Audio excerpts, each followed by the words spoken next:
최근에 아주 흥미로운 금융 보고서가 하나 나왔는데요. 이게 원자력 에너지의 미래에 대해 좀 놀라운 이야기를 하고 있습니다. 먼 미래의 신기술 이런 얘기가 아니고요. 진짜 돈이 지금 당장 어디로 흘러가고 있는지를 아주 명확하게 보여주고 있거든요. 자, 그 흐름을 한번 같이 따라가 보시죠. 자, 4,941 티라와트시. 이 숫자가 뭘 의미하냐면요. 2050년까지 다른 거 다 빼고 오직 전기차 충전하는 데에만 추가로 필요한 전력량이라고 합니다.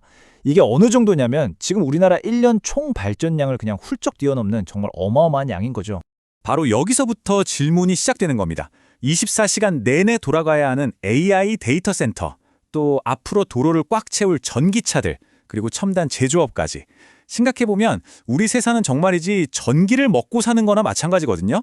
그럼 이 엄청난 수요를 대체 뭘로 감당해야 할까요? 그런데 이 보고서가 내놓은 답이 좀 뜻밖이에요. 모두가 막 미래 기술이라고 주목하는 소형 모듈 원자료, SMR 있잖아요? 그게 아니라는 겁니다. 진짜 기회는 오히려 이미 다 검증된 기술, 그러니까 바로 이 거대한 대형 원자로에 숨어 있다는 거죠. 자, 그럼 이제 원자력의 이 두 가지 킬, 대형 원전이랑 소형 모듈 원자로 SMR을 한번 비교해 보면서 도대체 왜 이 보고서는 대형 원전에 손을 들어주고 있는지 그 이유를 본격적으로 파헤쳐 보겠습니다. 요즘 산업을 보면요. 마치 잠들지 않는 심장 같아요. 24시간 내내 꾸준히 전기를 공급해줘야 하거든요. 이걸 우리가 기저부하 전력이라고 부르죠. 근데 해가 지면 멈추는 태양광이나 바람이 불어야만 도는 풍력은 좀 변덕스럽잖아요. 그래서 이 심장 역할을 혼자서는 다 해내기가 힘든 겁니다. 바로 이 지점에서 두 기술의 사업적인 차이가 확 드러납니다. 대형 원자로는요, 건설 시작하고 한 3년에서 5년만 지나면 부품 회사들한테 수익이 생기기 시작해요. 뭐랄까, 검증된 우량주 같은 거죠. 반면에 SMR은 2030년은 넘어야 성과가 나올까 말까 한 기술 스타트업에 가깝습니다. 자그니 투자자 입장에서는 이 속도 차이가 엄청나게 중요하겠죠. 네, 바로 이겁니다. 대형 원전 부품을 만드는 회사들은 프로젝트 초반부터 돈이 들어오기 시작하니까 현금 흐름이 안정적이에요. 근데 SMR은 상용화될 때까지 그냥 기다려야 하는 거죠. 투자자들한테는요, 이 현금 흐름의 차이가 기업 가치를 판단하는 데 있어서 정말 핵심적인 기준이 될 수밖에 없습니다. 자, 그럼 이 원전 산업의 그 긴 가치 사슬 중에서 가장 핵심, 그러니까 진짜 돈이 되는 곳은 과연 어디일까요? 정답은 바로 중단조 기술입니다. 이게 뭐냐면요. 원자로의 심장이라고 할 수 있는 압력 용기 같은 걸 만들 때 거대한 쇳덩어리를 이음새 하나 없이 통째로 쾅 찍어내는 초고난도 공정이에요. 어마어마한 설비랑 기술력이 필요해서 전 세계에서도 이걸 할 수 있는 회사가 정말 손에 꼽을 정도입니다. 진입장벽이 엄청나게 높은 거죠. 바로 이게 핵심입니다. 전 세계적으로 이 중단조 설비를 가진 회사가 진짜 몇 군데 없거든요. 그런데 원전 짓겠다는 나라는 막 늘어나고. 그럼 어떻게 될까요?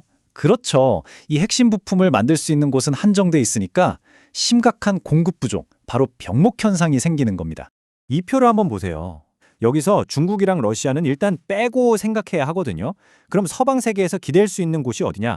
한국의 두산에너빌리티, 일본의 JSW, 이 정도 몇몇 회사들 뿐입니다.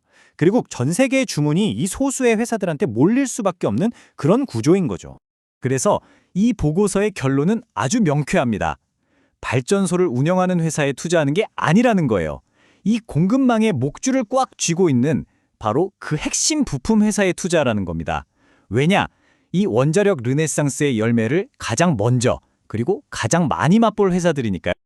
자, 그렇다면 이 경쟁의 한가운데 서 있는 거인들은 과연 누구일까요? 보고서가 딱 지목한 핵심 기업들을 한번 살펴보겠습니다. 먼저 팀 코리아를 대표하는 두산 에너빌리티입니다. 10년. 이 숫자가 바로 두산이 원전 하나를 짓는 데 걸리는 평균 시간인데요. 이 복잡하기 짝이 없는 원전 건설 업계에서 10년은 정말 놀라울 정도로 빠른 속도입니다. 팀 코리아의 가장 강력한 무기는 바로 이 납기준수 능력입니다. 이 업계에서는요, 공사가 몇 년씩 늦어지는 게 거의 일상다반사거든요. 그런데 약속한 시간에 딱 맞춰서 원전을 지어준다? 이건 정말 엄청난 경쟁력이죠. 여기에다가 모든 공정을 회사 안에서 다 처리하는 원스톱 생산 시스템, 그리고 UAE 바라카 원전 성공이라는 확실한 실적까지 있으니 신뢰가 갈 수밖에요. 다음은 이 업계의 원조라고 할 수 있는 거인이죠. 바로 웨스팅하우스입니다. 전 세계에서 돌아가고 있는 원전의 절반 정도가 웨스팅하우스 기술을 기반으로 한다. 이 한 문장만 들어도 이 회사의 영향력이 어느 정도인지 감이 오시죠?